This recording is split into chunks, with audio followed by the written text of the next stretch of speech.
భరధరం విష్ణుం శశివర్ణం చతుర్భుజం ప్రసన్నవదనం ఝాయేత్ సర్వవిఘ్నోపశాంతయే. అరుణాచలేశ్వర దేవాలయ నిర్మాణం. అరుణాచలంలో అరుణాచలేశ్వర దేవాలయాలు 3. కొండకు పడమర దిక్కున ఉన్న ఆది అన్నామల దేవాలయం, కొండకు తూర్పున అరుణాచలేశ్వర దేవాలయం, అయ్యంకొలను పక్కనున్న అరుణగిరినాథ దేవాలయం. అరుణగిరికి తూర్పున ఉన్న అరుణాచలేశ్వర దేవాలయం దక్షిణ దేశ దేవాలయాలలోని పెద్ద దేవాలయాలలో ఒకటి.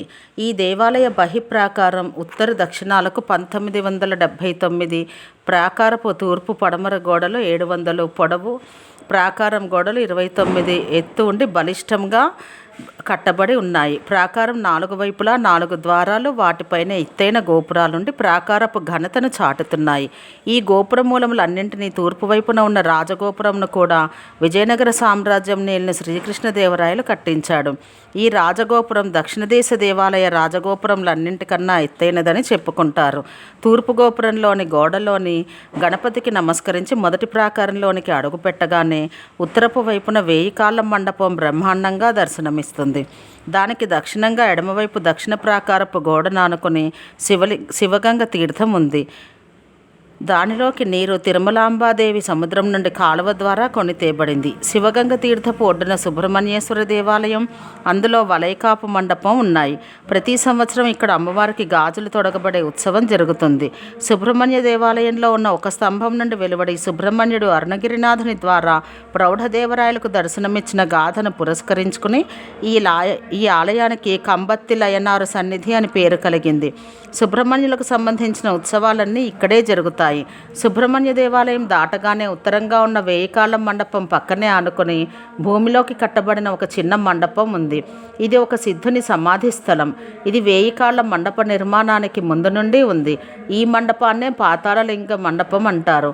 1949లో ఈ పాతాళలింగం ఉన్న ప్రదేశం పునరుద్ధరించబడింది. అంతకు ముందది దుబ్బులతో మన్నుతో కప్పబడి ఉన్నట్టు కొన్ని ఫోటోల వల్ల తెలుస్తున్నది. 1000 కాళ్ళ మండపం ఉన్న స్థలము ఒక కులం వారు శ్రీకృష్ణదేవరాయలకు 500 కాసులకు అమ్మినారని శాసనాల వల్ల తెలుస్తున్నది. 1000 కాళ్ళ మండప స్తంభములకు పైన కింద నాయక శిల్ప రీతిలో దేవతలు, ఋషులు, పుష్పముల శిల్పములు ఉన్నాయి. మండపం అరుగు మీద పూర్వపు మహావీరుల వీరగాథలు చెక్కబడి ఉన్నాయి. తమిళ మాసములైన ఆని, మార్గళి మాసాలలో నటరాజస్వామిని సాంప్రదాయానుసారం ఈ మండపంలో నిలుపుతారు. అభిషేకం, పూజ ముగిసిన తర్వాత నటరాజస్వామిని తిరువీధుల్లో ఊరేగిస్తారు. ఈ శ్రీ రమణ మహర్షుల గాథ నెరిగిన వారికి ఆయన పాతాళలింగం ఉన్న భూగృహంలో నివసించినారని తెలిసి ఉంటుంది కనుక ఆ పాతాళలింగం ఉన్న భూగృహం ఒక ప్రత్యేక ఆకర్షణ కలిగి ఉంటుంది. పాతాళలింగ గృహం పక్కగా పడమరకు వాహనముల మండపం ఉంది. దీన్ని ఆనుకొని పడమరగా గోపుర సుబ్రహ్మణ్యేశ్వర ఆలయం ఉంది. అరుణగిరినాథుడను భక్తుడు ఆత్మహత్యకై ఆ గోపురమెక్కి దుముకబోతుండగా సుబ్రహ్మణ్యులు ప్రత్యక్షమై రక్షించిన గాథకు జ్ఞాపకార్థం దీన్ని గోపుర సుబ్రహ్మణ్యేశ్వర ఆలయం అంటారు. శివగంగ తీర్థానికి ఉత్తరంగా అదే ప్రాకారంలో సర్వసిద్ధి వినాయకుని ఆలయం ఉంది. తూర్పున ఉన్న రాజగోపురం నుండి సూటిగా పడమరకు వస్తుంటే ఎడమ పక్కన కంబత్తి లయనార్ దేవాలయం, దానికి ఉత్తరంగా సర్వసిద్ధి వినాయకాలయము, కుడి పక్కన 1000 కాళ్ళ మండపము, పాతాళ లింగాలయము, దాన్నానుకుని వాహనముల మండపము ఉంటాయి. సర్వసిద్ధి వినాయకాలయానికి పాతాళ లింగాలయానికి మధ్య పెద్ద నందీశ్వరుడు దర్శనమిస్తాడు. నందిని దాటి పడమరగా కొన్ని అడుగుల దూరంలో మెట్లు, దానికి కుడిపక్కన గోపుర సుబ్రహ్మణ్యేశ్వర ఆలయాలు ఉంటాయి. మెట్లు ఎక్కగానే రెండవ గోపురం కనిపిస్తుంది.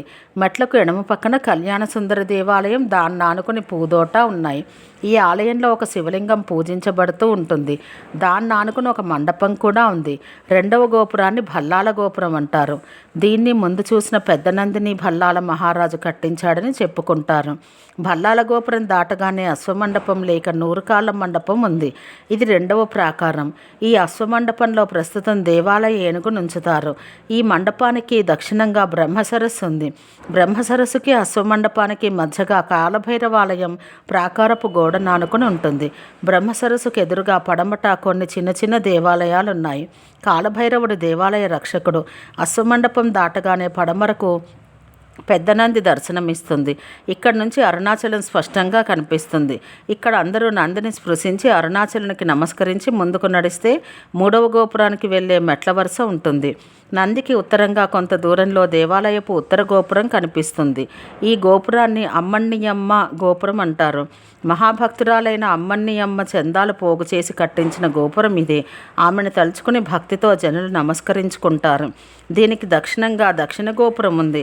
నందికి నమస్కరించి ఎదుట ఉన్న మెట్లెక్కిపోతే 3వ గోపురం చేరుకుంటాం. గోపురం దాటగానే 3వ ప్రాకారంలోనికి అడుగు పెడతాం. మెట్లు దిగగానే 16 కాళ్ళ మండపం తగులుతుంది. దీన్ని దీపదర్శన మండపం అంటారు. కార్తీక దీపోత్సవ సమయంలో అరుణాచలేశ్వరుల ఉత్సవమూర్తులు ఇక్కడికి కొనిరాబడి అరుణాచలాన్ని దర్శిస్తారు. భల్లాల మహారాజు కట్టించిన గోపురాన్ని కిలి గోపురం అని కూడా అంటారు.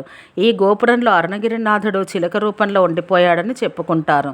అందువల్ల దీనికి కిలి గోపురం అని ప్రసిద్ధి కలిగింది. 16 కాళ్ళ మండపానికి ఎదురుగా ధ్వజస్తంభం ప్రతిష్ఠించబడి ఉంటుంది. దానికి ఎదుట నంది ఎంతో అందంగా చెక్కబడి ఉంది.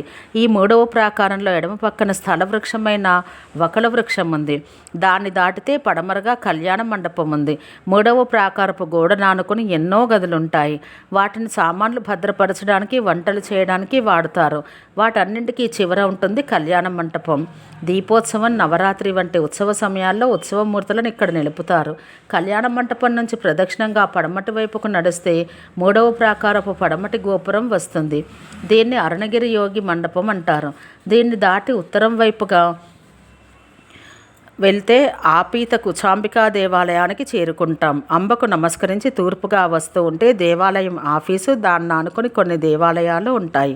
ఆఫీసును దాటి ఇంకా కొంచెం నడిస్తే పిడారి అమ్మ గుడి, ఇంకా చిన్న చిన్న శివాలయాలు కనిపిస్తాయి. ఈ పిడారి అమ్మకు కార్తీక దీపోత్సవం 2వ రోజు ఉత్సవం జరుగుతుంది. మళ్ళీ 16 కాళ్ళ మండపానికి పడమరగా ఉన్న ధ్వజస్తంభం చేరుకొని ఆ స్తంభాన్ని స్పృశించి దక్షిణంగా తిరిగితే సంబంధ వినాయకుని ఆలయం వస్తుంది. ఎడమ పక్కన వినాయకుని దేవాలయం ఉంటే కుడి పక్కన కుమారస్వామి ఆలయం ఉంటుంది. ఉత్తరాయణ దక్షిణాయన ఉత్సవాలకు కార్తీక దీపోత్సవానికి ముందు ధ్వజారోహణ జరుగుతుంది. ఆపీత కుచాంబాలయం ముందున్న ధ్వజస్తంభం వద్ద ఆడిపూరం ఉత్సవం ముందు ధ్వజారోహణ జరుగుతుంది. ధ్వజారోహణ లేక కొడి ఎత్తుట ఉంటే అంటే ఉత్సవ ప్రారంభం అన్నమాట. సంబంధ వినాయక కార్తికేయ దేవాలయాల నడుమ ఆలయాన్ని రక్షిస్తూ చాలా పెద్ద ద్వారం, గొప్ప పనితనంతో కూడిన తలుపులతో ఉంటుంది. దీన్ని ఆనుకుని 2 బ్రహ్మాండమైన ఘంటలున్నాయి. ఈ ద్వారం దాటగానే 4వ ప్రాకారాన్ని చేరుకుంటాం. ప్రాకారంలో ప్రదక్షిణ చేస్తూ ఉంటే ఎడమ పక్కన అరుగు మీద ఎన్నో విగ్రహాలున్నాయి. 8 దిక్కులలో అష్టలింగాలున్నాయి. బ్రహ్మ మానసపుత్రులైన సనక సనందాదులు, 63 నాయనార్లు, అన్నామలేశ్వర ఆపీతస్థని ఉత్సవమూర్తులు, వేణుగోపాలస్వామి ఆలయం, లక్ష్మీ గణేశ కార్తికేయ సప్తకన్యక భిక్షాటన భైరవ నటరాజమూర్తులు, 63 నాయనార్ల కంచు విగ్రహాలు ప్రాకారపు గోడనానుకుని ఉంటాయి. ఉత్సవ సమయంలో నాయనార్లను ఊరేగిస్తారు. నాయనార్ల విగ్రహాల తర్వాత శోభన గృహం లేక పవలింపు గృహం ఉంది. ఇక్కడ అరుణాచలేశ్వరులకు పవలింపు సేవ జరుగుతుంది. దీని పక్కనే స్వామివారి పూజాభిషేకాదులకు ఒక బావి ఉంది. గర్భగృహం చుట్టూ ఉన్న గోడలో దక్షిణం వైపున నాగభూషణుడైన దక్షిణామూర్తి విగ్రహం ఒక చిన్న గూటిలో ఉంటుంది. దక్షిణామూర్తి వటవృక్షం కింద ఆసీనుడై ఉండగా 4 బ్రహ్మమానసపుత్రులైన సనక, సనందన, సనత్కుమార, సనత్ సుజాతులను ఆ మహర్షులు ఆయనను ఉద్దేశించి పరివేష్టించి ఉంటారు. చిన్ముద్ర ధరించి మౌనంతోనే సకల జ్ఞానాన్ని బోధించే దక్షిణామూర్తి లోకాలన్నింటికీ ప్రథమ గురువు. పరబ్రహ్మతత్వాన్ని బోధించడమే ఆయన పని. గర్భగృహం వెనుక వైపు గూటిలో పరమశివుని లింగోద్భవ రూపం మలచబడి ఉంది. సదాశివుడు, బ్రహ్మ, విష్ణువులకు తేజో రూపంలో దర్శనమిచ్చిన ఘట్టానికి ఇది ప్రతీక. ఒక పెద్ద లింగాకృతి, దానికి ఒకవైపు కొంత ఎత్తులో హంసరూపుడైన బ్రహ్మ, ఆయనకు కూటసాక్ష్యమిచ్చిన మొగలిరేకు, మరొక పక్కన వరాహరూపుడై భూమిలోనికి చొచ్చుకుని పోయి జ్యోతిర్మూలాన్ని కనుగొనబూనుకున్న విష్ణుమూర్తి కనిపిస్తారు. గర్భగృహానికి ఉత్తరపు గోడలో దుర్గాదేవి విగ్రహం విరాజిల్లుతూ ఉంటుంది. ముందు వైపు గోడలో ఒక పక్కన వినాయకుడు, మరొక పక్కన కార్తికేయుడు నిలబడి ఉంటారు. గర్భగృహానికి తూర్పున 2 మండపాలున్నాయి. వీటిలో బయటి మండపంలో ప్రదోషనంది స్థాపించబడి పూజలు అందుకుంటుంది. కార్తీక దీపం రోజున భరణీ దీపం ఇక్కడ వెలిగించబడుతుంది. ప్రతి ప్రదోషానికి ఈ నందికి పూజ జరుగుతుంది. గర్భగృహంలో పరమ పవిత్రమైన అరుణాచలేశ్వర స్వయంభూలింగం సుందరమై, సురిచిరమై, సర్వసిద్ధిప్రదమై పానపట్టంపై విరాజిల్లుతూ ఉంటుంది. ఈ లింగం పానపట్టంను కలిసే చోట బంగారు కడ్డీతో చుట్టబడి ఉంటుంది. శతాబ్దాల తరబడి పూజలు, చందన లేపనంలో, అభిషేకాదులతో ఈ అరుణాచలేశ్వర లింగం పరమ విశిష్టంగా భక్తిముక్తి ప్రదాయకమై విలసిల్లుతున్నది. దక్షిణాదిన ఉన్న పంచలింగ క్షేత్రంలో పంచభూతములకు ప్రతీకలుగా వెలసి ఉన్నాయి. వాటిలో ఇది అగ్నిభూతానికి ప్రతీక. అన్ని క్షేత్రాలకు మధ్యలో బిందుస్థానం అలంకరించి ఈ అగ్నిలింగ క్షేత్రమైన అరుణాచలం ప్రకాశిస్తూ ఉంది. ఇది త్రిమూర్తార్చకం కనుక ఇక్కడ ఇతర దేవతారాధన జరపనవసరం లేదు. అరుణగిరికి పడమటి నుండి తూర్పునకు ఒక సొరంగం ఉంది. సొరంగం పడమటి వాకిలి అది అన్నామలేశ్వరాలయంలో ఉంది. తూర్పు వాకిలి అరుణాచలేశ్వర దేవాలయంలో రెండవ ప్రాకారంలో ఈశాన్యపు మూలలో ఉంది.